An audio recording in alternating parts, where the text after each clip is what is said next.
किए जा फल की इच्छा मत कर रहे इंसान, जैसा कर्म करोगे वैसा फल देगा भगवान। ये है गीता का ज्ञान। दोस्तों, इस गाना को, इस संगीत को, इन बातों को कौन ऐसा होगा जो नहीं जानता है, लेकिन समझते हैं कितने लोग। दोस्तों, अगर सनातनी सच्चा हिंदू हो तो इस दोहा का अर्थ को समझो, ये लिखने वाले लेखक की बातों को समझो। कहने का मतलब, तुम्हारे सामने जिंदगी दो प्रकार की है। कृष्ण भावनामृत श्रीमद् भागवत गीता का life line, life changing lesson है श्रीमद् भागवत गीता।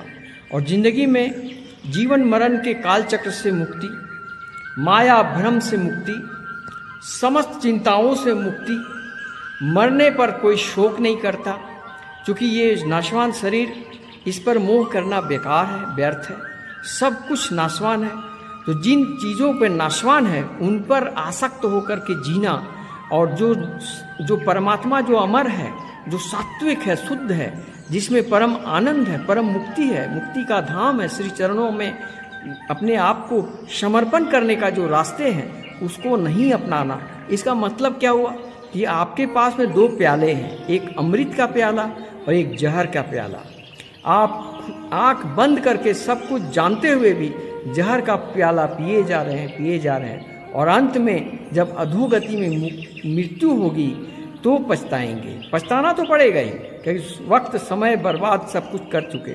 इसलिए हृदय में अमृतवाणी, श्री कृष्ण की अमृतवाणियों को, कृष्ण भावनामृत को अपनाओ। कैसे अपनाओगे? इसके लिए मात्र कुछ करना नहीं, मात्र 3 काम करना है। सात्विक भोजन, शुद्ध शाकाहारी भोजन प्रारंभ करो, और सात्विक आचरण करो, सात्विक वचन का बात करने के लिए सीखो। कोई संसार में मूर्ख नहीं होता है, सिर्फ इतना ही उसकी कमी है कि उसको बोलना ही नहीं आता है। यदि बोलना आएगा तो कोई भी चोर भी अपने आप को साधु बना सकता है, लेकिन बोलना जिसको नहीं आता, साधु भी अपने आप को प्रमाण नहीं कर पाता है कि हम साधु हैं। लेकिन अंतरात्मा में क्या है,